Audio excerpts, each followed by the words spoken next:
Week 14 continues on here at the Overwatch League, and we're finishing out this morning session here in North America with a fun one. It's going to be the Charge taking on the Excelsior, where even though New York might be perhaps a little bit favored, the Charge, not a team to be underestimated. ZP here with Jake, and Jake, what do you think going into this?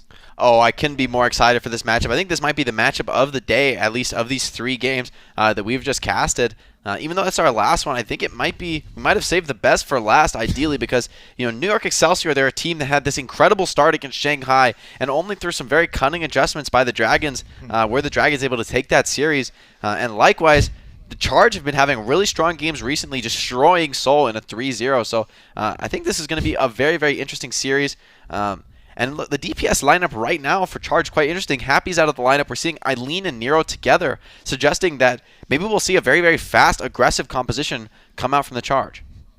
Yeah, I mean, look at the roster lineups here, where, of course, it's going to be the Charge roster we look at first. We thought maybe we'd see Happy more this week, given that McCree is back in play. But at least for map 1, it doesn't appear to be the case. So a little bit interesting for the Charge, where, I'll say this. They have multiple weapons on this team, and anytime you can put a player like Happy not in the main starting lineup and still say, hey, it's fine, you got options. Yeah, definitely. As well, I'm interested to see, yes, it's going to be Sabiobi and Libero for the New York Excelsior DPS line, which I think is a reflection of the success they had last week. Was, Who Are You on the Echo, he had his moments, but I do feel like this was the better roster for them. Sabiobi and Libero is a roster that has been delivering for New York for a long, long time and continuing to do so, especially with how dominant it seems that Tracer has been. Even when people are playing Orisa comps, they're still occasionally, or more than occasionally, quite often fielding Tracer in the Asia-Pacific region this week. So this is a great moment to be Sabiobi, Tracer God himself. So excited to see him out on the field on his signature hero.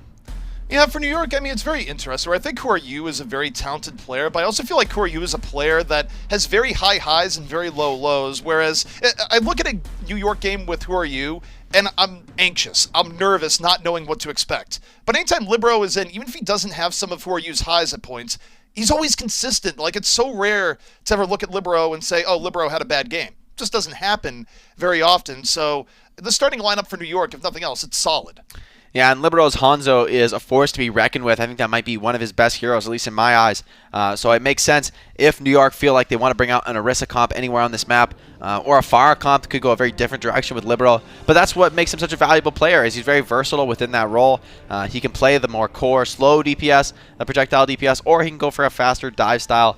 He's got it all under his belt. Sabiobi, though, I know what I want to see him on. We'll see if I'm properly blessed with that. Of course, Sabiobi is a monster on McCree and Widow too, so it's fine, Sabiobi. You don't have to play Tracer, but that's what I want. I'm just biased. Yeah. We've seen Tracer teasers all day long. It's like, let's get to the main course here. Even more Tracer. I don't think many people will complain about it. I think even back into the era where Tracer was played every game, yeah, you had a handful of people that said, what are you doing with all this Tracer? But for me, I can watch Tracer endlessly and not get bored. Yeah, and this time it's going to be Nero on the Tracer with Eileen, Samra. 2 very comfort picks, I think, for them. Nero, not exactly known for the Tracer, but definitely strong on the hero. And very, very fast all-in dive comp with the Moira, Lucio, and the Winston for the Charge. Quick Maywall by Sabiobi and Libero cuts off Rio, though, and no support's able to be there. They weren't ready for that level of aggression.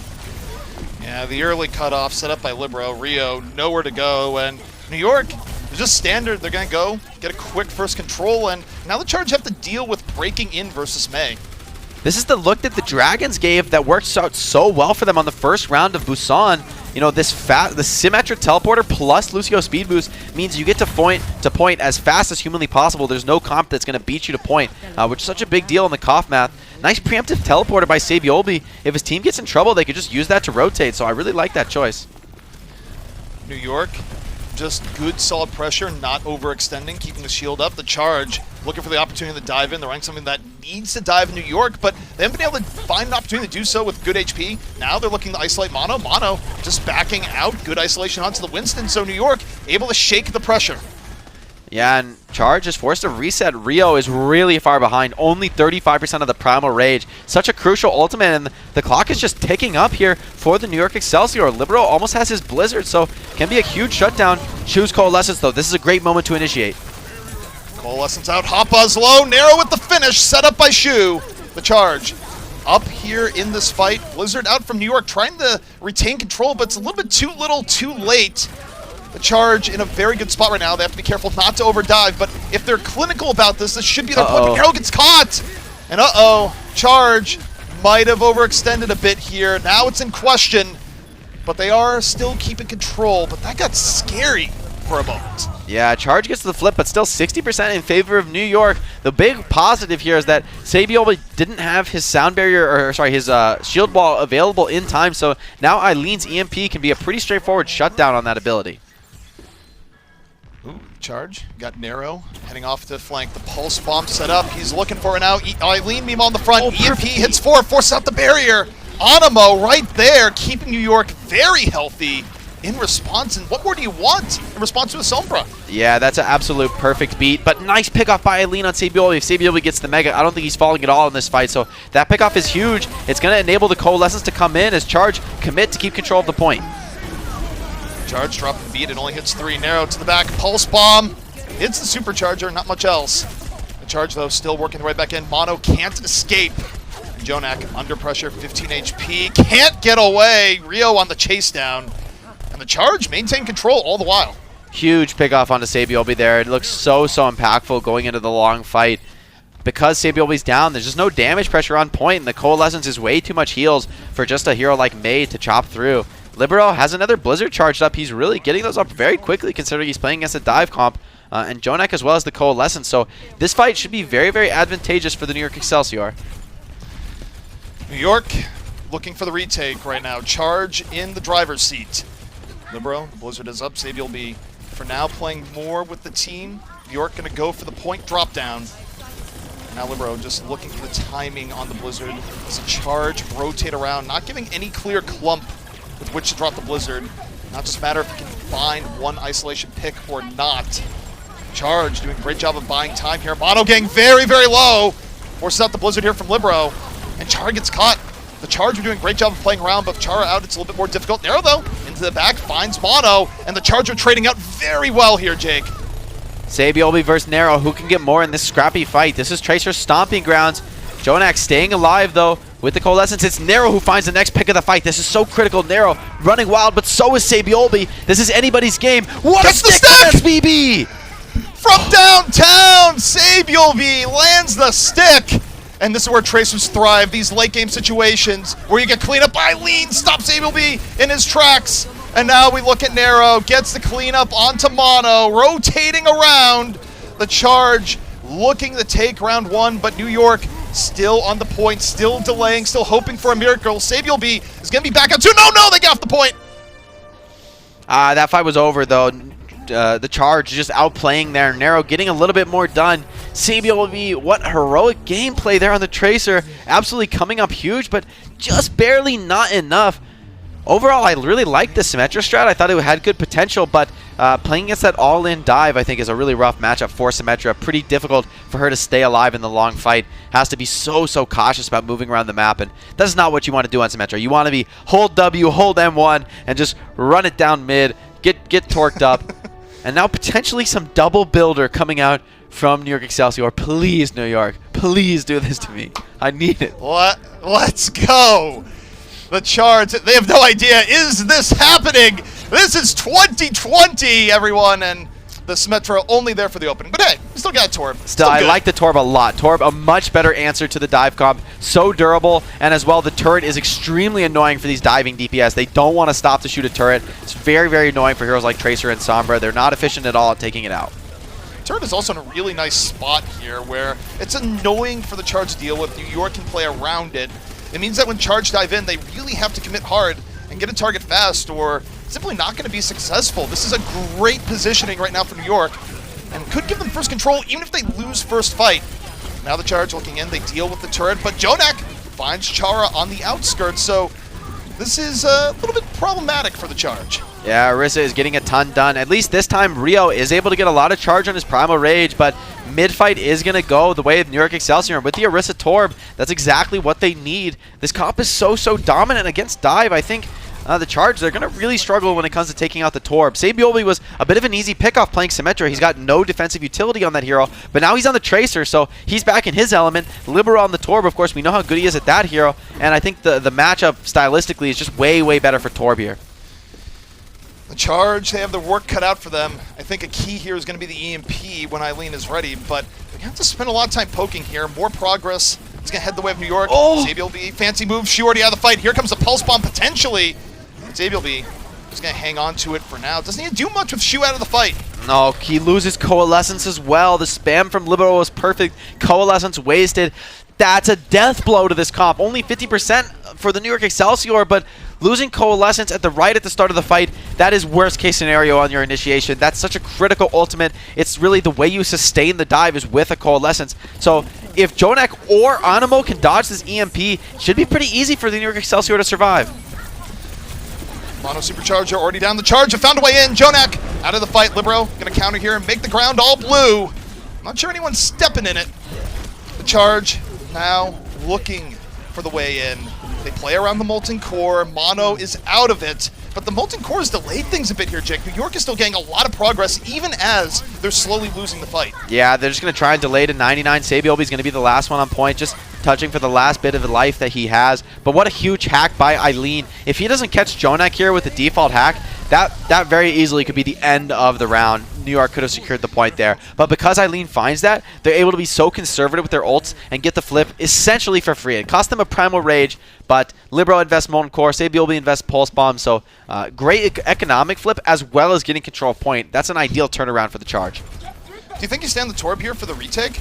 Yes, Nero. actually. I think Torb is such a great matchup against D.Va. I think you love this here. Even retake, no retake, doesn't matter. Okay, now I'm just wondering what Torb is paying you, but we'll get to that later. The EMP out. A great beat from Animo in response, neutralizing most of the EMP as Eileen is out of the fight. And now New York right back in it. The Charge losing ground, but there's the Coalescence from Shu. Even things out. That Pulse Bomb from Nero, and the Charge stay in the fight. They repel New York.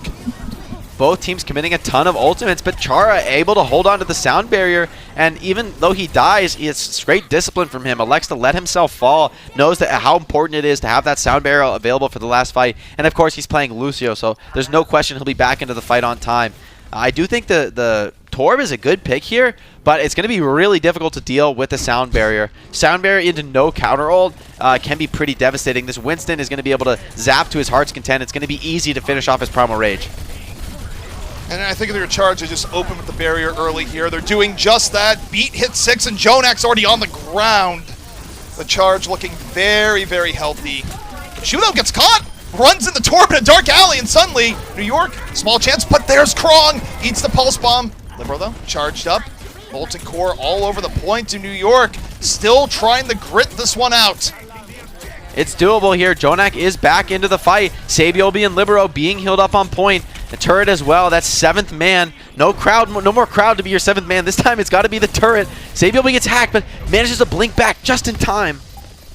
The Charge, they want to put this map away here and now. New York still fighting tooth and nail, but there's the EMP. Hits 4. Eileen puts an end to Libero and probably just put an end to New York as the Charge bring things back here on Nepal. New York in real trouble here. Just hop on Mono and Animo. I don't think it's going to be enough. Nero, nice stick onto Mono. This is going to be all over. Nero with the cleanup. What a massive EMP from Eileen. Eileen's Somber so clean in this Koth round, and that's going to get Guangzhou Charge the map win. The Charge bringing on back, and even within the round, that was quite a comeback where New York, they were looking cool, confident, collected. The Torb was working out well. There weren't good engages. And then Charge, they just sort of find a good engage. And once they take the point, New York struggled to do anything else.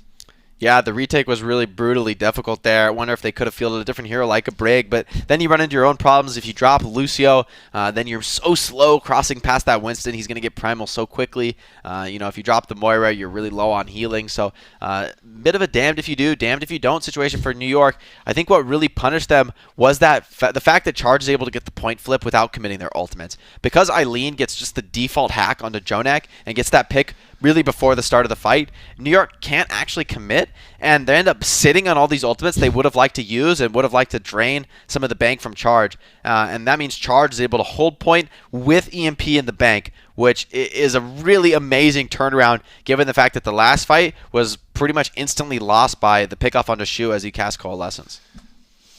Charge, you gotta love it here, where the back and forth between the teams here in the Asia region, where you take a look at the records, right? Charge have struggled a bit this year, but they've been looking better and better in recent weeks. Meanwhile, New York, where they look so dominant heading into their match with Shanghai, a few cracks here and there where they're not quite unbeatable despite what their record may suggest. Definitely not, and Charge is proving that. But Charge is a team that I've been big on for a long time. You know, so many strong players on this squad. They really can play whatever they need to. They're a team that kind of reminds me of Chengdu in terms of flexibility, but I actually think they have a bit of an edge in the individual mechanical skill, and especially for players like Happy, you know, especially when it comes to those like raw hit scan core duels, which maybe isn't the meta this week, but when it does come out, I feel like they've got the tools for that. They've also got the tools to play this incredibly fast, aggressive dive comp. Nero looks really great on the Tracer, going toe-to-toe with Sabiolbi, one of the best Tracers in Overwatch League history. Really, I mean, there's no more, you can't really question a player after that performance. Yeah. And as well, I lean on the Sombra. That's a hero that he's been playing for as long as he's been playing professional Overwatch. Yeah. It's such a crazy progression for me looking at Nero, where I remember when I heard Nero got picked up for Overwatch League, his history was back in Toronto Esports, where he was always a good player, but he was never ultra dominant. I saw that pick, I went, oh, okay, like, I don't know if this is the greatest pickup or anything, but he continually impresses me with how good he's been here for the Charge, and it's really something special to watch his evolution over the years, where, you know, he's not only just a good player, but in ways at times he's a heart of this Charge team. Yeah, he's really had a massive growth as a player. I totally agree. It's been exciting to see his evolution. You know, I think he was originally, at least in my mind, I always thought of him as, you know, a core projectile player. But now we see him absolutely dominating on the Tracer. So he's proving that, you know, he's got the versatility to be at the top of the Overwatch League, and Charge seems to know it. They're starting him almost 24/7 these days. Well, it has been an interesting start here, but New York, if any team can rally, it's them. We'll be right back. The Overwatch League is brought to you by T-Mobile, helping you stay connected to what matters most. Learn about T-Mobile's COVID-19 response on T-Mobile.com. And by State Farm. For auto, home, or renters insurance, like a good neighbor, State Farm is there.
The Overwatch League is brought to you by HyperX. Unleash your style, unleash your fury. with HyperX Fury Memory.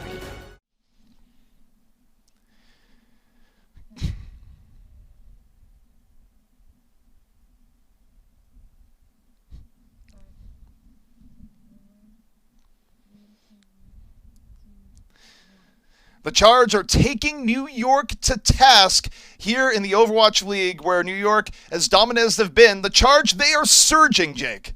Yeah, and the Charge have been making it work with this Tracer Sombra, Lucio Moura dive that a lot of teams I think have struggled with. A lot of teams have run this into the Orisa, and it's been like coming up against a brick wall. They just haven't been able to break down the bunkers.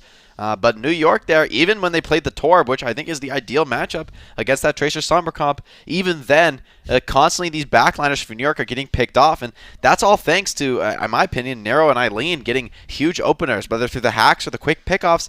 They're playing really, really well together. And overall, this Charge team looks really dangerously coordinated in a dive comp.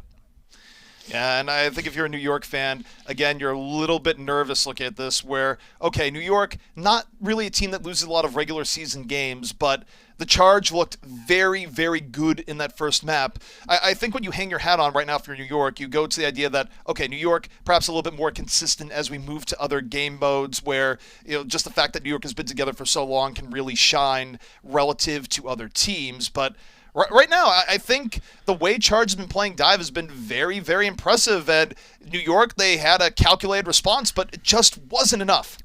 Yeah, and as we go into our escort map, it's going to be Watchpoint Gibraltar, which I think is arguably the most unique of all the escort maps. Has some very, very unique map locations, interesting geometry. I think a lot of teams will like to play this map with that Orisa Sig style, just focusing on the value game, controlling the map position by position, just inching forward. But it is also very possible to go for the all-in dive, just rely on that extreme mobility, getting on top of the high ground and surrounding and outflanking your opponents. So I really think this map offers a lot of creativity to the teams. It pretty much is up to them how they want to approach it. I've said this many, many times, but Gibraltar is my favorite map in all of Overwatch. There's no other map that has such a change in strategies from point to point, has such insane variance in outcomes where you can see speed runs on Gibraltar, and it's not surprising. You can see full holds on point A, just as likely. And the map just has very unique mechanics, too, in terms of if a team can snowball, if they can keep momentum going forward. I love it. It's a great map. I'm glad to see it back. I agree. Big fan of Watchpoint Gibraltar here as well. And it looks like Nero is going to be rolling out. Nope. Trolled. He is playing Tracer. So going back to the comp that worked before for them. This time, though, it's Torb and Sombra. So two great heroes against dive. Torb to sort of hold it down with the backline and the turret, and Sombra to hack and potentially disrupt these dive tanks, especially the D.Va and the Winston. If they get hacked, they could be in real trouble. Also, it's Who Are You and Libero together, which to me suggests we're not going to see a whole lot of Tracer. Normally, it's Who Are You and Libero that are subbing in and out for each other, but it's Sabielby, who's not in this time, so sort of a unique look here for New York that they don't go to all that often. I think this makes sense. Tracer on the defense doesn't really fit in with the other heroes that New York are fielding. The Zenyatta would be nice to give a Tracer that Harmony Orb, but I think the Sombra does a similar job and just offers a little bit better utility. Instead of the Pulse Bomb, you actually have the EMP, a much more effective team fight ultimate. So New York still playing the we're going to hold in place, try and break a strategy. The Charge looking for ways to dive in while not getting a ton of payload progress here so far, even as New York is resetting a little bit further back. Nice spam as well by Jonak, forces the recall out of Nero, and Nero might be forced to go run for a pack, which will really slow it down. Nano boost onto Rio, though, as he takes the initiation into the server room. Mortality Field ruining a bit of the engage there. Rio can't get away, so nice reaction there from New York. Immortality Field does enough, and New York just gets a poke back here at a pretty big advantage. When you're running this sort of composition, you're very much happy to get the early pickoff because it just becomes so hard for the enemy team to really dive in at that point. Yeah, I think that little damage that Jonak put on Nero was so impactful there because normally Nero would have been right there with Rio helping him on that dive, but in that case he had to retreat and get a pack to get back into the fight. So that ends up being really significant, and Libero has been farming this EMP so quickly. This next engage might be quickly counted as Libero is just waiting with his team, waiting for the dive to come in. Mono needs to stay alive. The Bionade was ruining his life as the Charge dive on over. Two end up falling before Mono's able to recompose himself, and that Bionade from Shu might have just been the winner as New York gets hit again. Shu continues landing good nade after a good nade, and the Charge now in a very good position. New York pushed into a corner. Yeah, Shu has this high ground control, and that couldn't be more important there. Now Jonak cut down in the back line, tanks moving forward, but they leave their supports unprotected. Charge with the sound barrier as well to keep the fight going long, and picks starting to flow consistently in their favor now. I really love the control we saw from Charge there, where they land the Bionade, they get the early pick off on to 2 players as they're trying to support Mono, and then they don't overdive there, Jake. They just secure their advantage and go in when it's undeniable. Yeah, and now these are easy back spawns to pick off. This is another classic part of Watchpoint Gibraltar. You spawn on this position on second point, you are just as good as dead. Just run to the card, force the enemy to pick you off. That's the best you can do, frankly.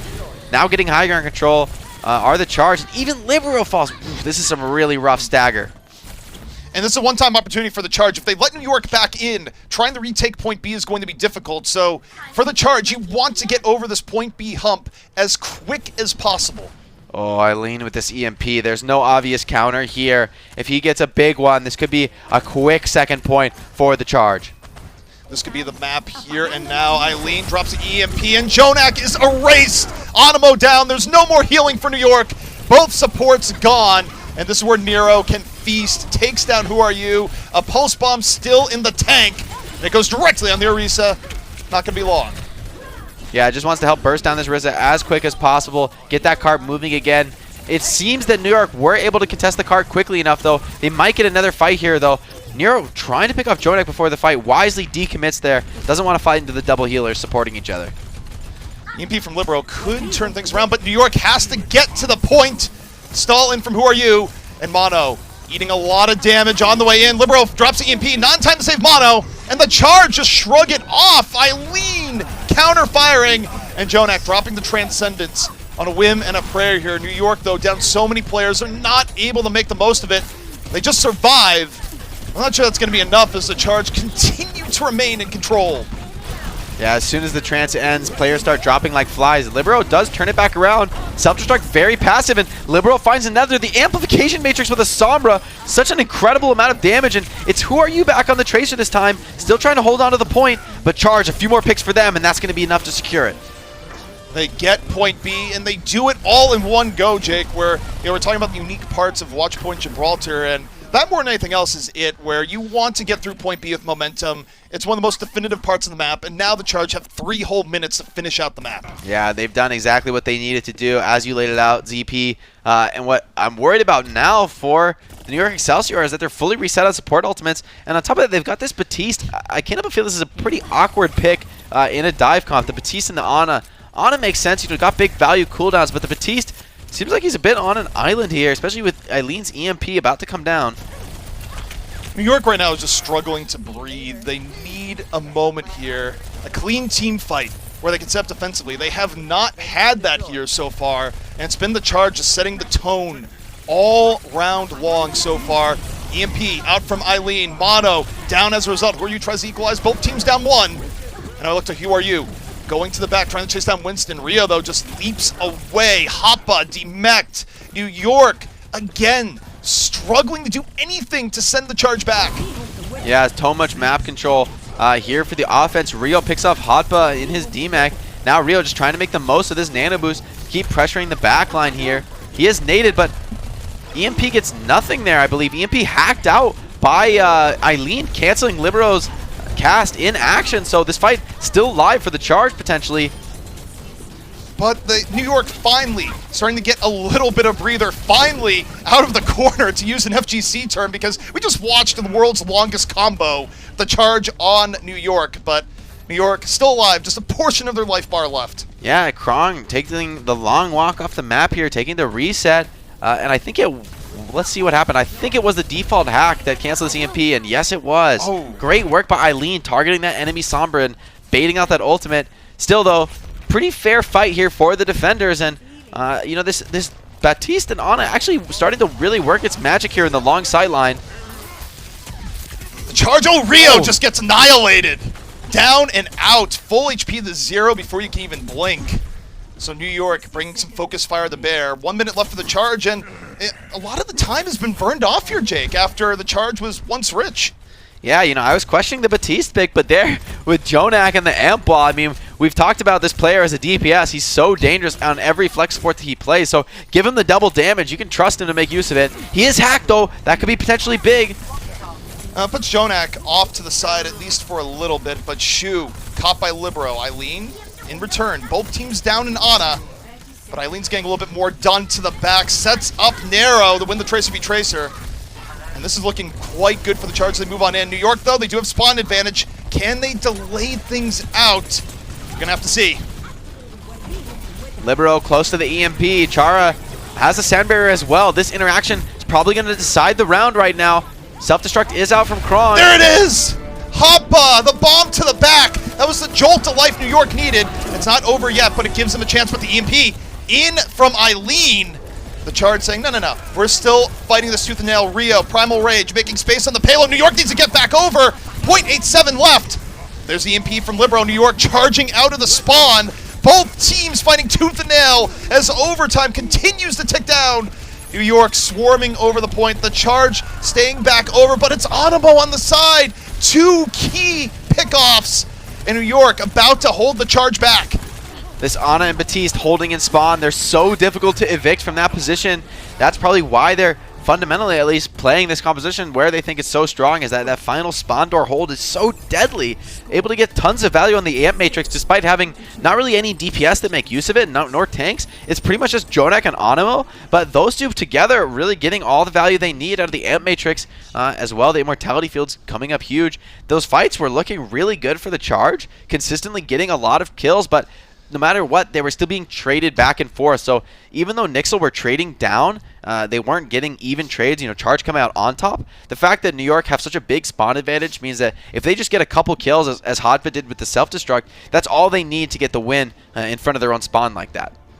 That bomb from Hoppa was definitely a turning point where the Charge had so much momentum built back up.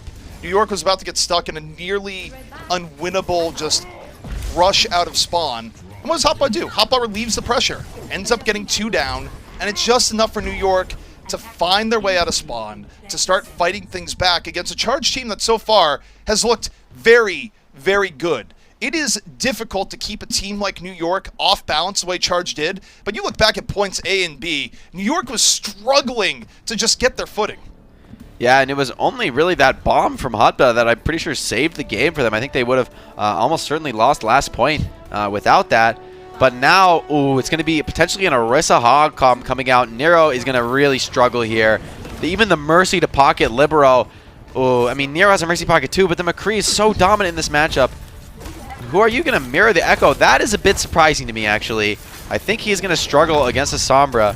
I would rather see him on like a hero like Torb right now, but I just want to see if there's more improvement from Who Are You on the Echo, what his clone choices are going to be. Libero, though, there's a lot of early pressure. Gets away from it, but that could have been a big delay to New York if Libero fell. yeah, Charge, they're just setting up for the perfect dive. It doesn't matter how long it takes to get the setup. You just need it to be perfect when you do finally commit all your cooldowns at once. Great work by Nixel offering up Mono on a platter, but Charge, they don't want to go for the Orisa. They might just get the kill anyway, though. Shu has a massive bio nade. Mono ends up getting focused down as a result because the rest of his team had the back out. And we saw this the last time around, last round for Shu. Bio nade game for Ana on point here from point A.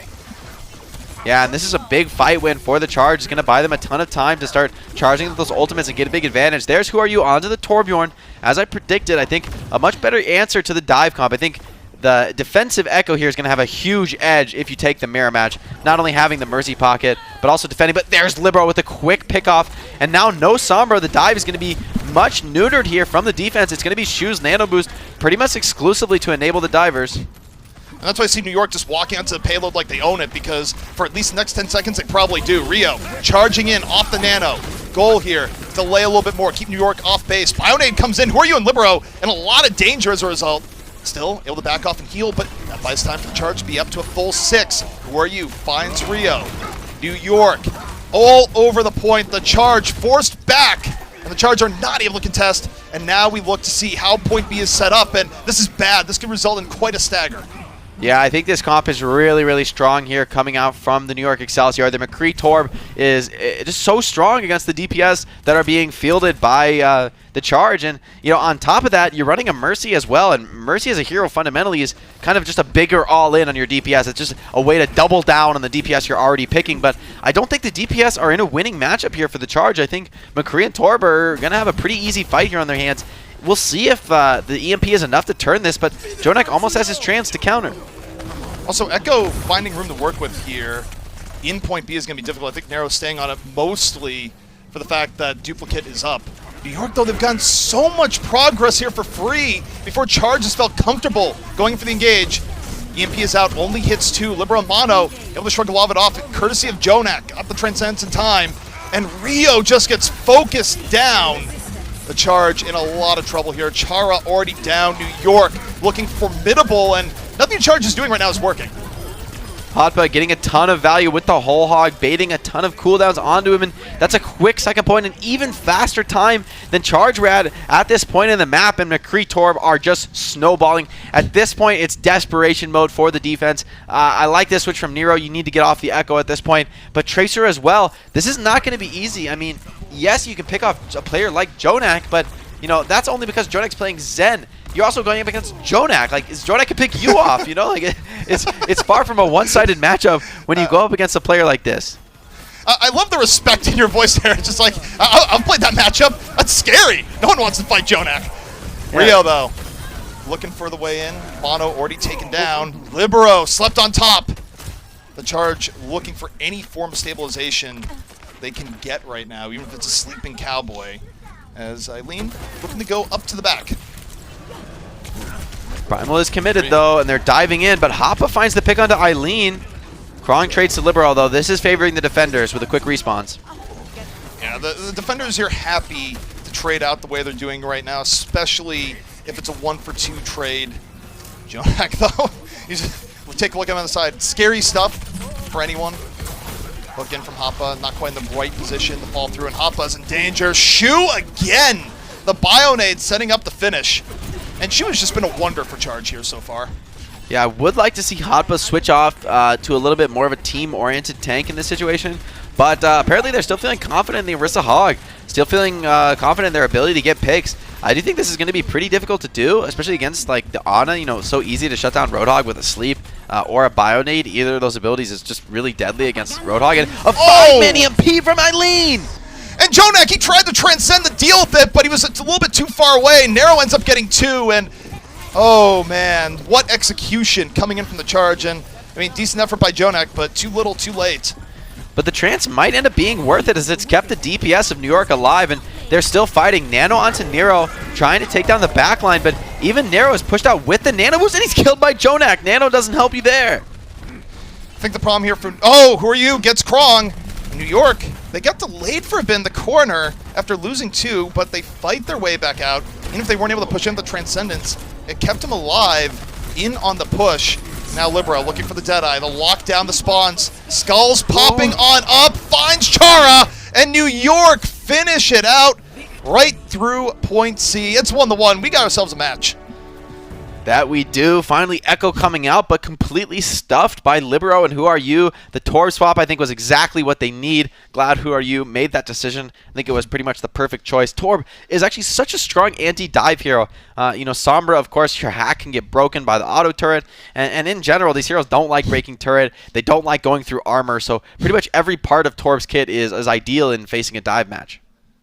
Yeah, and I mean, this has been a fun match to watch here so far, where for me, you take a look at the supports, whether it be Shu, whether it be Jonak, both playing out of their minds. It's 1-1. We still got so much more left to go. We'll be back soon.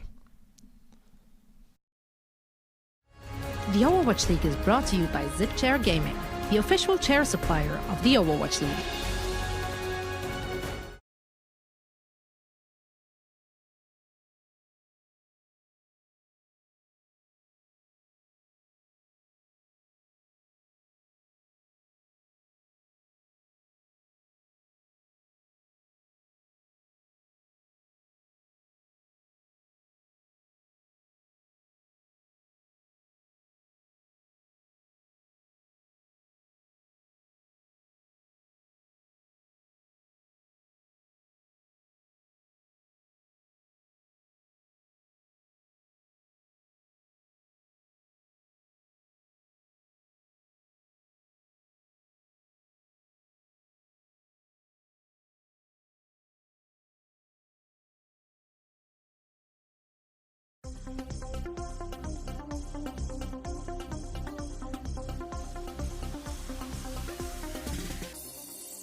It's our game break presented by Cheez-It Grooves. It's 1-1, New York versus Guangzhou, and so far this has been a bit of a journey, but a masterclass between the supports, Jake. Definitely, Shu and Jonak have been real bright lights for their respective teams. Jonak back on his fabled Zenyatta, picking up tons of damage, tons of frags, and Shu on the Ana, huge bio nades throughout this match. Sleep dart after sleep dart, keeping his team healed and nanoed. Great work from both sides. It's been pretty interesting to see the stylistic identities of these teams emerge. New York wanting to play the Orisa, wanting to play these slower comps based on grinding it out in the long term, playing the Torb, the McCree, that sort of style. And whereas Charge playing the full-on dive, that's where they want to be. That's their wheelhouse. But I do worry a bit for the Charge. I think going longer into the series, I do think dive is really going to struggle if New York keeps fielding this McCree Torb composition. Yeah, I mean, so far between both teams, we're seeing New York now adapt to the Charge, where it's been a key moment of any series, really, is that what team is going to adapt to the other, especially in the era of hero pools. But right now, I am entertained between both teams. But you know what, Jake? It's crunch time, presented by Cheez-It Grooves. And what play stood out to you the most here so far? I've got to give it, personally, to that huge EMP dive from Nero and Eileen on Nepal retaking point. When they were able to get that retake a point, first off the fight where Eileen just gets the hack on the Jonak, quick pick off on the Moira, and there's basically a free fight win, no contest. And then they snowball that next fight into that crazy EMP dive where they just swarm on top of New York Excelsior, and New York isn't even able to really get a fight going there. So that's just 2 in a row off the back of great plays by Nero and Eileen, who have really been a dynamic duo when it comes to this dive comp. Yeah, and the key part about the dive, too, it was surgical. It's not like New York was playing badly or in any sort of sloppy fashion. No, Charge, they used just the right amount of time. They weren't reckless, but they didn't wait forever. They found their opportunity. They went in and seized it, where not every team can say that. Not every team is running a dive of that caliber. I mean, you look back to earlier today, the Hunters definitely struggled at points when they tried such things. So, I mean, all in all, the Charge are looking really quite good right now, but New York brought it right back to him. So, I mean, the series has been a joy so far. Yeah, it's definitely a close one. I think it's anybody's game going later into the series. I do wonder, though, if New York just plays this hard anti-dive comp, you play the McCree or even a May and a Torb, these really durable DPS heroes, and then perhaps you pick a back line that is also hard to kill, whether it's a Lucio Moira, maybe you fit a Brig in there, maybe a Baptiste and an Ana, or even the Bap Zen if you want to be on the greedy side. You do have Jonak on your team, so you can be a little bit crazy with the Zen pick. I'm not going to question it. But I just think overall that sort of slower style of composition, when you play the really difficult to dive DPS, I think Tracer and Sombra just very much struggle. Like, it's possible to win on dive, but the difficulty of execution is just so much higher for the dive team, whereas the team with Torb and McCree can pretty much just hold it down, play defensive, and are going to naturally grind it out to victory. So Charge, they have been doing exactly that, though, right? Like I said, they had to be coordinated. They've looked incredibly coordinated. So if any team can make dive work, to me, it's got to be them. Jake, I have to say, I love just hearing you talk about Jonak, because as a competitor, someone that's gone out of your way to be the best, there's not a lot of players where you look and go, I'm scared of this guy, or otherwise. You're just like, I could be just as good as him. Generally, a little bit of swagger when talking about other players. You talk about Jonak, and you just hear this, you hear tones of respect. You hear tones of fear. You hear, this idea is okay, but they have Jonak. He's breaking the rules. He's doing things unexpected. It's just endlessly entertaining to me. Yeah, I mean, I think of Jonak, especially, as a DPS player perspective, he's a Zenyatta who is so proficient at the close range, it's pretty terrifying, right? There's a lot of Zenyatas in the Overwatch League who are going to hit you with the long range right clicks and just pick you out of the game. But a lot of DPS just don't engage with that sort of fighting, and if you get spammed like that, you're pretty much just dodging that. You're not actually looking to fight the Zen in that circumstance. But where Jonak really differentiates himself is that he fights so effectively at the point-blank range, where the Tracer's blinking around him in every direction. He's still strong in that moment, and that is what I think is truly unique about his Zenyatta play. Well, it's 1-1. We still got a lot more Overwatch left to go. We'll be back soon. The Overwatch League is brought to you by Cheez-It Grooves. Deep flavor, deep crunch. It's a mind crunch.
Coca-Cola is the official refreshment of the Overwatch League. And Jake, I have to say, so far, this matchup is living up to the hype. Definitely, it's a close one, and I like that both teams have already established a pretty clear identity, and that those identities are so different. They both have very different ideas about what they think is the strongest composition. Although, as we go into our next map, our hybrid map, it's going to be King's Row, which to me should favor the New York Excelsior's identity, at least as it's been so far established. But Charge, of course, they're versatile. Of course, they can switch it up. I would be pretty surprised if they continue to play Tracer Sombra. This might be the worst map in the game for that strategy. Would expect to see a slower composition come out from both teams. But we'll see what they like to go up against, what they like to bring against each other as we go into this next map. I do feel like the rules of what's generally good on King's Row do flip a little bit in a week like this, where the one hero that is iconic to King's Row, that gets played on King's Row, even in metas where he hasn't been good, as few as there may have been, is Reinhardt. But you cannot play Reinhardt here this week. He's out of the pool. So I feel like we get a very different style of King's Row than we usually do, just because of how map pool and hero pool have aligned here this week. Yeah, definitely. That's a great point, that Ryan has always dominated this map. It's just so many perfect streets, exactly the width of a shatter, exactly what you want as a Ryan player. But both teams going to have to adapt to a lack of Ryan this week. As New York, no surprises here with their comp. This Mei Torb, so resilient, and given the fact that Charge has shown that they want to play dive, I think Mei and Torb are a perfect choice to open. It's not the worst heroes if you go up against like a Hangzhou and a McCree, let's say. You can still possibly win, maybe a little bit disadvantage in the shield trade, but not a big deal. Whereas when you go against the dive comp, this Mei and Torb are just so annoying, so deadly. They can go so deep and be so aggressive because they're not afraid for their own lives. They're both really, really difficult to burn down. Meanwhile, you look at the Charge here. I don't expect Nero to stand the Widow for anything longer than that first shot, which is barely a shot in and of itself. But in terms of team identity, the Charge are sticking with this high-octane dive. Wow, I'm pretty surprised to see this on King's Row of all maps, but maybe they can make it work. Let's see where Shu goes. I'm curious to see what position he gets. He needs to find some sort of safe high ground. No, it's going to be the full swap, yeah. I'm not surprised. I think it's pretty much impossible to play full dive into Mei Torb. But this comp, however, should give McCree a bit of wiggle room. I do think McCree isn't that much more damage than Torb. He might even be less than Torb. But Torb is just destroyed. Goodbye, Torb. I'm talking about him too much. Rio sets it up. Shu knocks it down. The Charge, an easy engage here. Now New York, they're in so much trouble. New York desperately needs anything to equalize this here pick-wise. So they're keeping the Discord Orb on Jonak, who gets caught. You usually don't keep it on Batiste that long, but they give Jonak the respect he deserves and the trip back to spawn. Eileen on the follow-through, and the Charge just dominate point A. I'd expect to see Libero as well as Anima potentially make some swaps here. It's possible to make this Torb work here, but I would like to see a hero like Hanzo come out. I think that's the best answer to McCree. Just out-shield pressure him. But Torb also can do the same. The Lucio is the bigger surprise for me personally, because this composition tends to be all about the shield trade, and if you run a Lucio, you're just accepting that you're not going to win the shield trade, so you need to win with speed boost. But Eileen gets overextended and caught out. Libero just charges in. So much fury in such a short package. As New York comes right back into the fight, they halt the Charge, metaphorically and literally. And New York, they go pretty deep here. Yeah, I actually really like the spawn camp here from New York. Just get those late pickoffs, get the stagger going. I mean, still Charge, they're going to be pretty happy about the way this match is going. They got that instant first take. Yes, they got wiped by, Hotba's Gravitic Flux, but now it's their turn to have the major ultimates in their favor, and Animo doesn't have the sound barrier, so the fast initiation is going to be pretty difficult to execute with Nero and Krong poking from the high ground. Yeah, I think if you're New York, you're just hoping to get a little bit of delay here from the Blizzard, let things build back up, maybe an early pick off. The Charge definitely working with a few more tools here. Jonak, though, can use the Amp Matrix again. I think just delay here, right? You get Who Are You up to the Blizzard. Yeah, that is a pretty valuable ultimate here. The Halt Blizzard, pretty devastating in the choke point. Looks like Charge want to set up for a split take. They're going to send their Sigma and Mei through the flank while this main group rushes through the choke with the help of an Amp Matrix. Mortality field down. Rio finds better Mono. The Charge healthy, but until they're not, Libero finds Shu. The rest of the Charge just well calculated throughout. New York kind of got stuck in the corner, ate a lot of damage, and the Charge make it look pretty simple. And who are you even commits his Blizzard there, and they don't win the fight off the back of it. That was such an efficient fight for the Charge. Major ultimate commitment, committing Supercharger and Blizzard. Those are I would say, the two most important ultimates given the composition that New York is fielding. And Charge, they've got just the Supercharger here. It should be more than enough. Animo does have the sound barrier. That could be a bit of an equalizer if they're able to dive on top of the Supercharger and take it out quickly. New York right now, they're not going to engage until really last minute here, especially with the Supercharger out.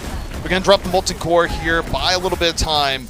Now they drop the beat. They think they see an advantage here. The Charge simply disengage out of this. They still have their Transcendence in reserve, and now the Charge have a huge advantage as they look for the re-engage here and now. New York unable to find an early pick-off. Narrow staying alive. Shu still holding on to the Transcendence. Charge just waiting and waiting, and they pick off Mono. They haven't had to invest too much for it, just the Blizzard here so far, and it's efficiency coming out from the Charge. Yeah, great work by Eileen, positioning really defensively there. He knows that New York has to rush him and take him out. He knows that as McCree in this circumstance, he's the most vulnerable hero in his team. It would be Zenyatta, but of course Zenyatta has the Transcendence available, so that's a bit of a get-out-of-jail free card. So great awareness by Eileen, recognizing that he's the target of the opponent. All he has to do is play passively and bait them to overextend onto him. Now Libero's going to make the switch onto the Hanzo, but Animo still strangely, in my mind, strangely on the Lucio here. So New York still going to be wanting to play these fast engages, still want to rush into Charge and take control of the fight very quickly. Huge Gravitic Flux, though. Mortality field out for New York. Charge rolling on through. Transcendence out. Transcendence about to fade. Now the Charge going through here, dropping the Amp Matrix. Again, looking for heavy poke pressure. Who are you? Falls! Gets caught by the hard end of that. And now the Charge moving forward. New York just bleeding out players. They're not going to be able to delay. That's a quick time for Kings Row. Charge showing that they came into play as well on this Orisa Sigma comp. Very, very clean attack from them. Huge time bank available. This is looking like a very tough map for New York to bring back, but still potentially winnable for the New York Excelsior. Just interesting how this is played out in terms of how, even without either team necessarily running the most divey setup, it's still very, very aggressive, I think, by Kings Row standards, and I think part of it has to do with not only the Charge's playstyle, but the hero pool we're looking at right now. And yeah, I mean, New York, they're finding themselves in a tough spot where you look at this sort of time bank set by the Charge. I would say more often than not, the team that has a 3-minute time bank on the first attack usually wins the series, though not always. Yeah, I mean, that is just a great offense for the Charge. They're really happy with that one. Now all they have to do is just have an okay fight. You know, if you can just hold to overtime on last, let's say, you've guaranteed yourself the draw at worst. And, you know, more than likely the map win if you even have a decent first attack. New York showing something pretty wild and crazy, but I don't think they'll be playing this into the defense that the Charge are fielding right now. Jake, you need to be the hype man for Silly that's going on right now. You need to be hyping this up. Your energy saying I don't think it's going to happen is actually making it not happen. That's the reason they won't Genji, play Pharah into... Oh my, is this real? Please. No way. Please. Libero. There's no way Libero's playing Pharah. I mean, the other stuff might be real, but there's no way he'll play Pharah here. All right, Genji Doom, I'm satisfied. It's not quite what I wanted, but I'll take it. I like it. Put who are you on the Genji, Libero on the Doom. Both heroes they're very comfortable on. Nice Maywall, though, blocks off the support for these backlines. So, Mono on the Wrecking Ball forced to retreat. No charge at all for who are you's Dragon Blade. Well, no charge, but he still has his life. The small victories here for Genji. Mono under quite a bit of pressure. Who are you in danger? Libero gets taken out, so that would really... I was going to say all about who are you, but then he just gets sniped down by Shu. And I got news for you, Jake. I do think the Genji's probably going to be swapped out. I don't think they're staying on it. I mean, it's rough because your comp is pretty much all in. Like, I don't think you can get off Genji here because if you're going to get off Genji, you just need to switch your whole team. Like, play Orisa, play Hanzo. So, I mean, I actually think they should do that swap. I don't think this dive comp is really very good at all. But New York are putting themselves in an all-in position. It's pretty much up to who are you getting Nano Blades and crushing everybody with it. Without that, this is going to be very, very hard. Mono eating so much damage. The focus fire from Zen and the follow-through. So You're down your Hammond early. I don't even know if New York continues to poke through here, but it's been a slow charge for Whoryu's Blade. Not quite time measurement level, but man, is it close. No, I mean, it's pretty bad here. Whoryu is getting completely shut down. Nice initiation by Libero, though. Does catch Krong, but the Mortality Field is just perfect from Chara. Gets Krong back to full HP, and once again, the charge is stabilizing. Whoryu, 50% to Dragon Blade. He's on track for one blade in 4 minutes. He's stuck here in the back. Is he going to be able to get away? Looking. The maze in hot pursuit. Oh! Tragic stagger.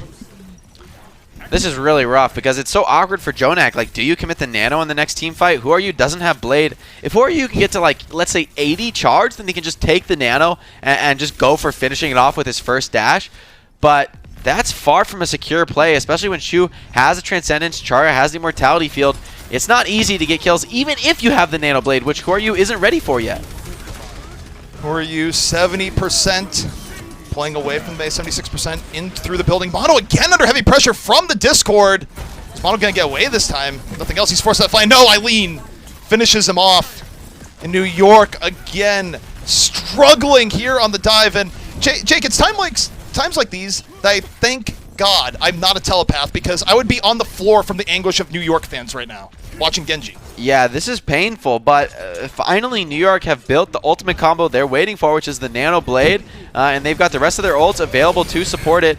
Minefield does come in. Oh, no. Nano Blade as well. He gets walled! Still trying the break on through. He gets the barrier. He's going all the way in. Nothing stopping Whoryu in the end. It took just about every support ult in existence. But it works out. Whoryu is able to break on through, and New York, they do get through point A. He doesn't in the end, and that's off the back of Shu dying late at the end of the last fight, off the back of Whoryu just picking him off with the Shuriken. So that pick-off ended up sealing the deal, because I think if Shu were there to have the Transcendence to protect his allies, then they would have made that hold. I don't think the Nano Blade would have gotten those kills. But once again, it's like your ultimates are hard reset now for New York. How do you win the next fight? That's the real question. You know, of the Nano Blade fight has to be a guaranteed win. And when you win, but it just doesn't feel as good. It's like, okay, well, we did what we had to do, but now we need to win some fights without these ultimates. If you only win one fight per Nano Blade, you aren't winning this map. No, you're definitely not. And let's not forget, Charge speed ran this a round ago. New York is still very much in the hole time-wise. Mono taken down Mono. Again. I feel bad for Mono at this point. What can he He's do? Sacrificial lamb. Oh, jeez. They knew Libero was coming there a mile away. Eileen saw that coming, no problem. Even Whoryu getting chased down, chopped apart, only 43% to the next blade. Come, man, I don't agree at all.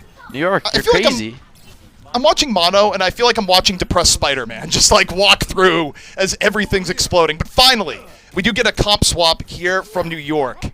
2 minutes left to go.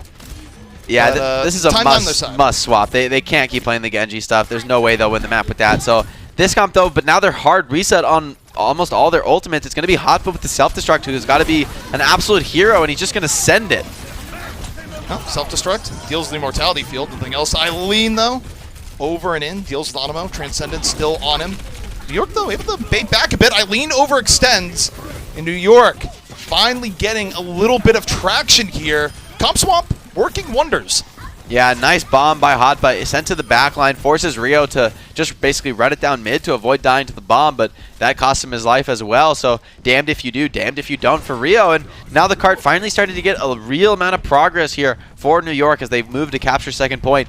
Nano Boost should be enough to close this out, as there's no ultimates really close to available for Charge, but I would still think they want to fight this. They want to get some more ultimate Charge available, just keep the contest moving, waste a bit of time for New York's clock. New York, meanwhile, they just want to get through point B as quick as possible, even up the time deficit any way they can. Jonak holding back from the Nano, going to be one of the key tools here. Looks for the Bionade, gets Narrow. Narrow able to shrug off most of it, though it does get Ice Block forced out. It's about to take lethal damage, so that's a mini win there for New York. And now they invest the Nano onto Hoppa over the top. Mono, though, is already down, so Mono wasn't getting protected during that. The Blizzard out from the Charge, and they're rushing down New York! New York all caught at the edge of the Blizzard, freezes 4, and Shu is more than happy to headshot them all down. Oh, that was so dirty, and now New York in the unenviable position, running back the point, 15 seconds on the clock, and you're pushing into Supercharger, Amplification Matrix, and a Self-Destruct. I mean, yes, you got the Blizzard from Who Are You, but how can he even land it against a D.Va? I mean, hopefully for him, off a good angle.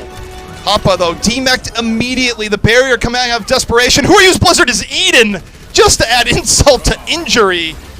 The bomb over the top, that's going to seal it. The Charge, defend on Kings Row. It'll be up 2-1 over New York. In really a dominant fashion, but a lot of New York's pain, Jake, I feel like it was self-inflicted here. Definitely. I can't endorse the Genji Doom. It's fun, it's wacky, it's cool, but if you don't snowball instantly, like, if you only win fights off Nanoblade, how do you possibly win this map, especially after their defense went so poorly and Charge capped with 3 minutes left? Like, you have to have a comp that's going to cap last with extra time if you're playing to win the map. And this Genji Doom comp, I just don't think it is that comp. I think it's a comp that is really strong when Nanoblade is available, but Kings Row's a map where building Nanoblade is far from guaranteed. It takes a very long time to successfully get that charged, and New York just didn't really feel like they had any options, and Mono's doing his best, but halt into Flash, into Freeze, into Discord, into 6 people in a circle around you, and you're playing Wrecking Ball. It's not fun for Mono. I mean, what can he do? Yeah, I mean, I felt bad for Mono. It passed the point of just like, wow, this game blown up to, wow, I pity the man at this point because it was brutal. But New York, they find themselves forced into a corner. Charge, 1 map away from a pivotal series win. Will Charge be able to finish it out? We'll find out right after this. The Overwatch League is brought to you by T-Mobile, helping you stay connected to what matters most. Learn about T-Mobile's COVID-19 response on T-Mobile.com.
Is playing a Genji Doom dive a good idea on Kings Row? Right now, evidence suggests otherwise. The Charge up 2-1 over New York, and I have to say for New York, this is it. No more maps left to give. Yeah, no more mistakes. They've got to play clean. Charge, they've been on top of this series so far. I was questioning at times the decision to play that full dive comp, but then it was New York actually that made the mistake to commit on that Genji Doom strategy, in my opinion. So Charge looking really, really dominant when they're on the Mei and the McCree as well. So it doesn't seem like there's any style that this team can't field. Yeah, and when I look at New York, too, I just wonder if players like Who Are You wax nostalgic, where, to give Who Are You credit, there was a point. You go way back in Overwatch history, back to the Apex era, back to early seasons of Contenders. Who Are You was an unstoppable god on Genji. But the game has changed. It has not been kind to everyone's favorite Robo Ninja. It's harder to get things done, and trying to force Genji, even if it works, you don't feel good about it at the very end. Yeah, I think the real struggle with Genji these days is against the double shield comp in particular. You're just struggling to charge up those Dragon Blades. The Dragon Blade itself is still really effective. The Nano Blade, still an incredibly potent combo, but now you've got Immortality Field to worry about, so you know, even chopping through the Transcendence is not as consistent as it used to be. You know, if that initial dash gets blocked and you don't finish off a kill through the trance, then there's no real way for you to finish kills unless your Ana hits a huge bio-nade, at which point your blade isn't all that impactful in the first place. If they hit the nade, then that pretty much is what carried the fight anyway. But the worst part is really just playing against double shield is how do you ever charge blade? You're being blocked at both angles. You know, in the past there's a situation where there's only one shield generally, so you just go behind the person with the shield and hit him in the back. But with two shields, it's not so simple anymore. Charge, to their credit, did an exceptional job of hiding from Who Are You, minimizing his blade farm so that the clock's almost out by the time first point is capped. And from there, New York just don't have enough time to really build ultimates when they switch to the Orisa comp. Oh, New York running with Who Are You and Libero again here on the defense in Temple of Anubis. Narrow, just looking for an early opening shot, likely about to swap. Still gotta go for it. For that one time it works in 20 matches. There'll be the one moment. There's no point in not attempting it because you want to wait and just see the enemy comp in the first place so you can properly counterpick them. It's 2 CP, so it's really, really important you don't throw away a free fight. The first fight is like arguably the best opportunity you have to cap first point cleanly. If you lose one fight, then defenders start to build ultimates and things get harder and harder and harder, and maybe you cap after like 3 or 4 minutes, but that's still pretty rough. So the Charge gonna be heading in through the left side. Nothing too crazy here to start things out. New York going for a highly aggressive meeting. We'll see if it works out for him. This is scary for New York in a sense. They dropped the early Immortality Field. It's already out of the fight. Charge's Immortality Field lasting way longer, and Mono and Hoppa are down. New York was so aggressive there, Jake, and it does not pan out. That is wild from New York. I mean, that's wild, fearless gameplay. I can respect it, but I don't think it's too wise. I mean, you're running the Torbjorn, right? So why would you go push into the McCree? I mean, it could work out the surprise factor, but once you fail to quickly burst down one target, you aren't winning that fight. I mean, the McCree is just going to get more value than a Torb in those close range situations. Once he gets a flashbang out, he's just going to be able to stand and deliver. I mean, if you're able to pick up the McCree quick and surprise him, it could have worked, but the Gambit does not pay off whatsoever. And now Charge, they're in a huge lead, and if they can secure a few more ultimates, they might be able to take second point cleanly. Yeah, the Charge are in a very, very good spot now. 5.5 minutes in speedrun territory. If this fight works out well, New York, meanwhile, would love to slow this down a little bit, but it's still a while between Blizzard and Molten Core before they can call down the fire and the ice. The Charge, meanwhile, moving on to the point, looking for an early pickoff. Amplification Matrix out on both sides. Koryu and Libero still a ways away. Narrow at 85%. Either team overextending too much here. Shu with good heals from the back. And now here comes Krong. The Flux out into the fight, looking for Hoppa. Hoppa's getting real low. Hoppa manages to stay alive, but here's Eileen. Deadeye out.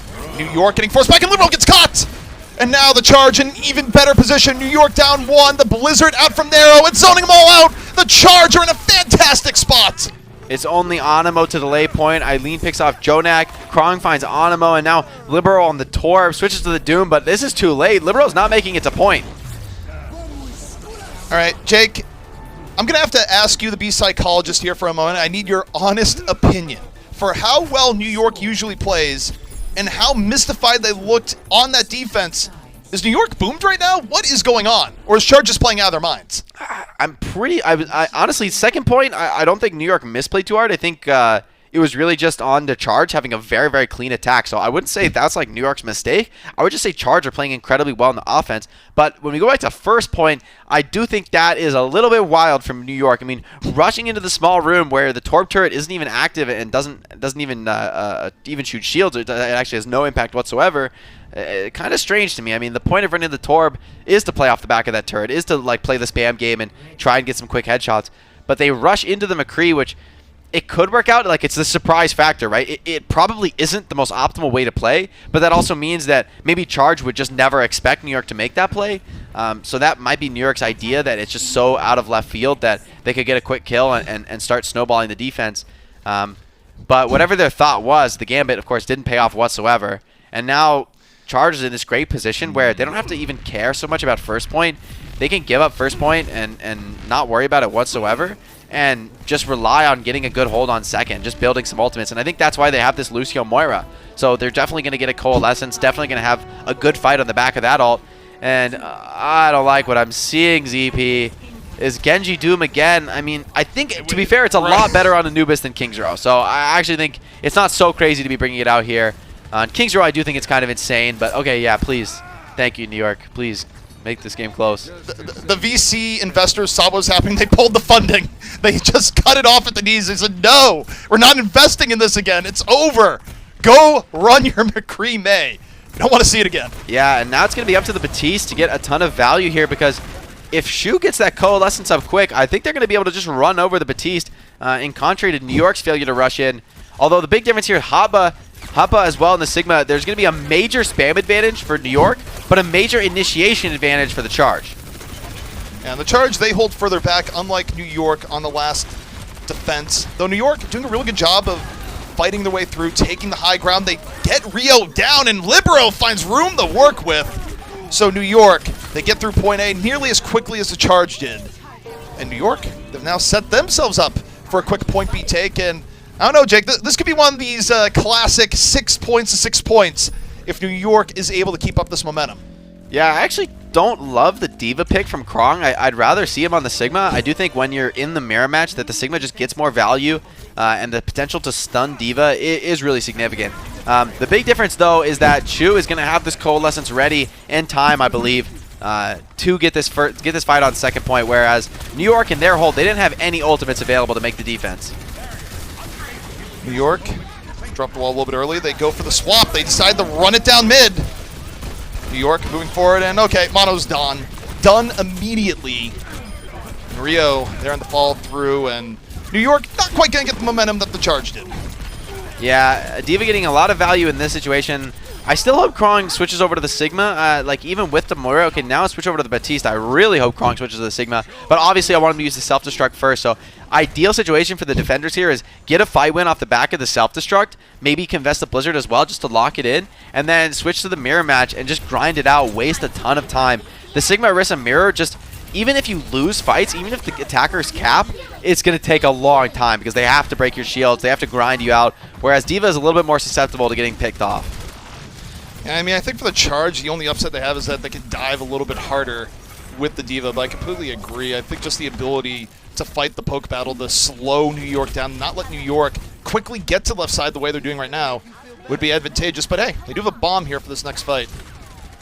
Yeah, bomb can be used, but you can't commit it too early. If you just send it inside this room, it'll be easily blocked by the Maywall from Who Are You. Nice move by Who Are You, though, getting his team out on the point, relatively uncontested. Use the Blizzard. New York moves on to the point. They invest the beat.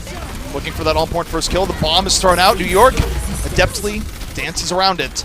And now Chara's out of the fight. New York, though, the freeze in from the Charge. Nero makes things frosty. And that is enough to turn the fight. A well-placed Blizzard, all they needed. Great patience from Nero. That fight looked a little bit rough right at the start, but Nero could have committed his ult a lot earlier than that. He chose to be patient. He chose to wait, let some of the cooldowns come out from New York Excelsior, and right when they push in to try and close out the point, that's when the Blizzard comes in, and that's when the Blizzard is most effective. So props to Nero recognizing the situation and playing really intelligently around it. I think this is how Charge needs to play this comp, though. You have to go for a bit of the rope-a-dope. You can't just take the straight-up shield fight against a Sigma. The second shield is just too much. But if you let New York extend out on the point, they become much more vulnerable to these D.Va flanks. And then they go for the dive right after. But here's Hoppa. Opens up with the Flux. Krong finds himself losing half his HP, but still. And okay, oh, Char gets caught. Libero catches him before he's able to go around the pillar. And now New York working with a player advantage, isolating out Rio. New York, the best chance I've had here so far. No one falling yet for the New York side. And the Charge in a lot of trouble. Eileen is down. Gets a multi-core, though, before falling. New York, though, should be able to play around it. Still in a good spot, but they haven't gotten a tick on the point yet. Charge doing a really good job of delaying, giving themselves a max opportunity to get back on the point. And New York has to be careful not to let this one slip away. Yeah, Charge, they're definitely still fighting. Krong uses his bomb, just a remake. Eileen on the Tracer picks off a second, and spawn advantage is really going to play a huge part here. Nero's just wasting as much time as possible.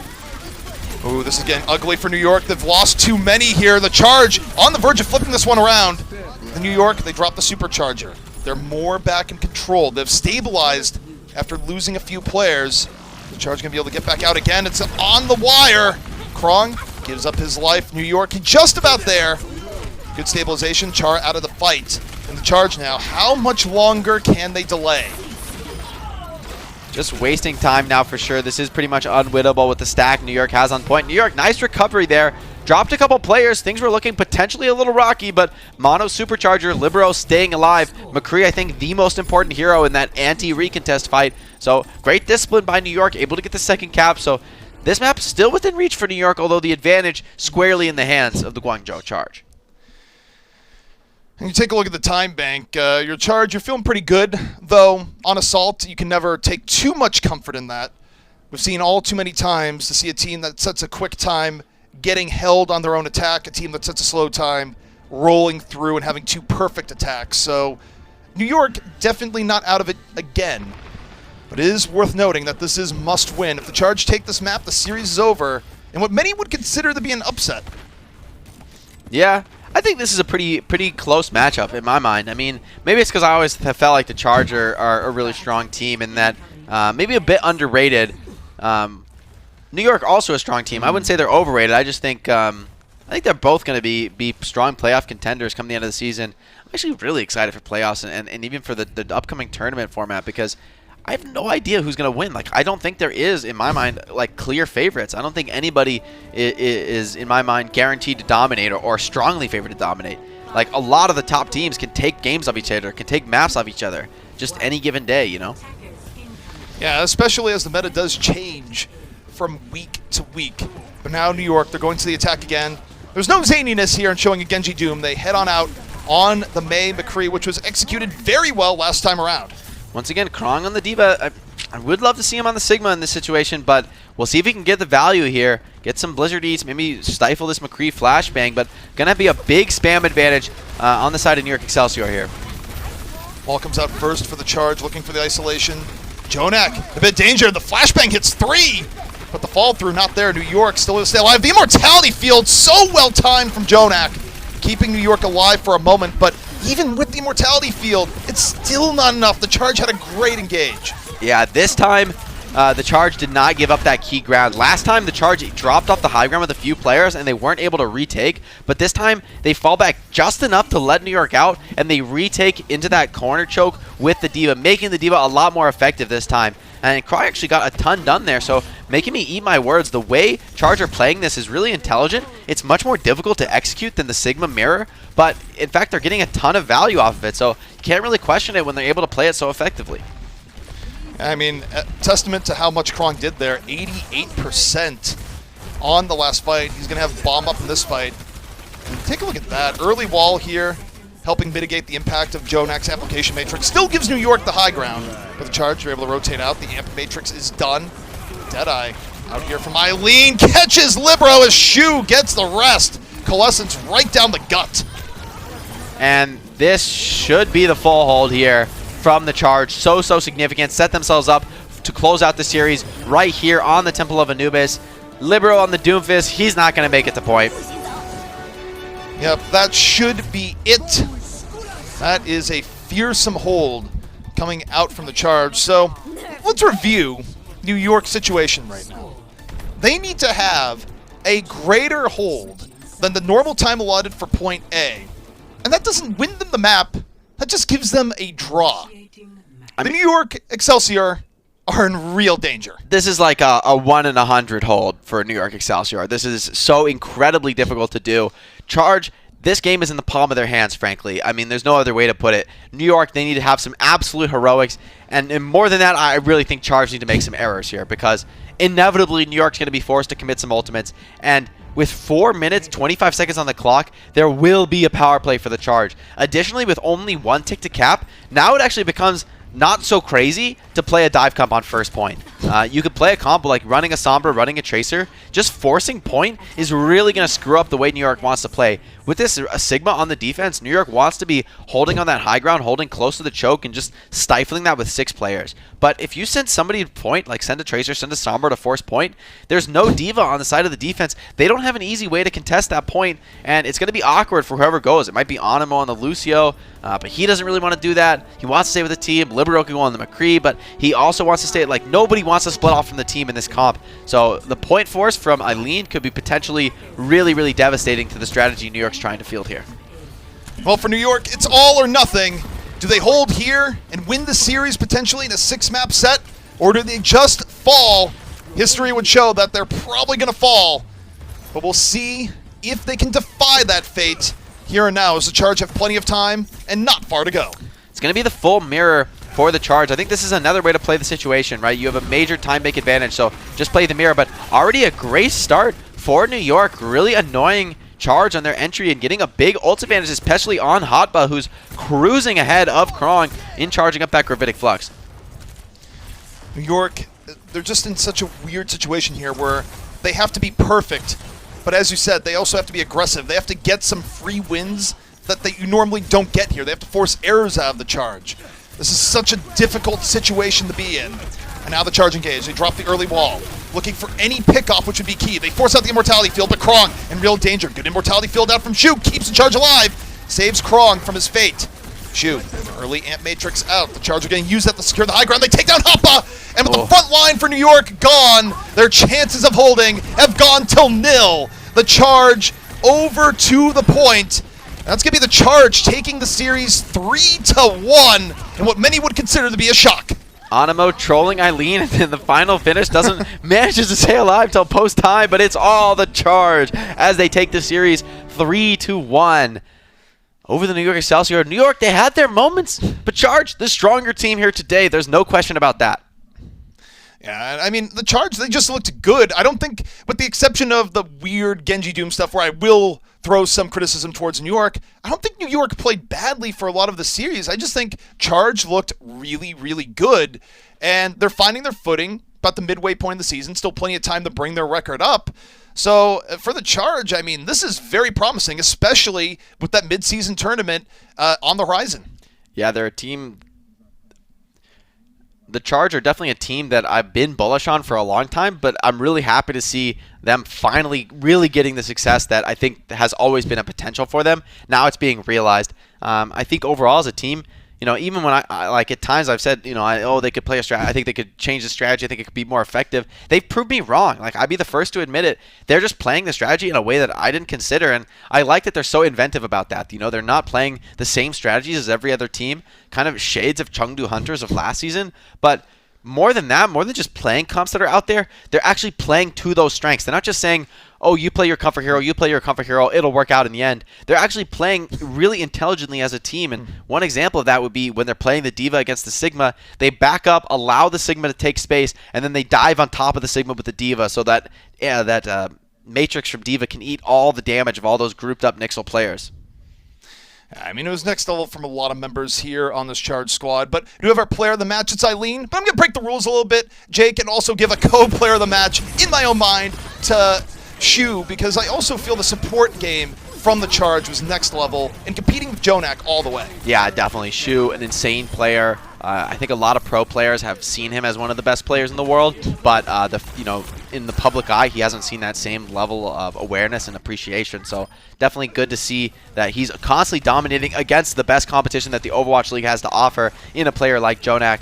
As well, Nero coming up huge. But I do have to agree, player of the match, Eileen, makes a ton of sense to me. I mean, look back to that first map. Those hacks onto Jonak with his Sombra gameplay, so smart with the EMP usage. He knows when to hold him, when to fold him, when to use the EMP, when to just go for the default hacks, go for plays with his basic kit. That's a very, very complex skill to master on Sombra. If you miss the window to cast the EMP, you can throw the game for your team. Whereas you can also just as easily use the EMP when it's unnecessary and really deprive your team of a key resource. But we didn't see Eileen making any mistakes of that nature, so props to him. Well-deserved player of the match here. Yeah, Charge looking very, very good. And again, it's the type of momentum you want with a tournament that is going to be happening soon. And it's been a good day Overwatch, I have to say, Jake. It's a long one, 3 matches in the row. The sun has been up for quite a long time now for us, where we started when it was the middle of the night, but it's been fun. Haven't been up this early in weeks, but I did have a lot of fun today, ZP. Great Overwatch. We got pretty lucky, I think. 3 really solid series, interesting stuff, and I love the diversity of strategy, and yet also some consistent themes did develop throughout the day. Lots of Tracer Sombra dive on the open maps, other teams playing more defensive Orisa Sig style around Torb, Mei, McCree, that sort of hero. I really like to see those different metas come out, and the APAC region didn't disappoint this week. Definitely not. But you know what? It's just the beginning of the weekend, our first broadcast of the weekend. And we still got so much more. Tune in later today for more Overwatch action.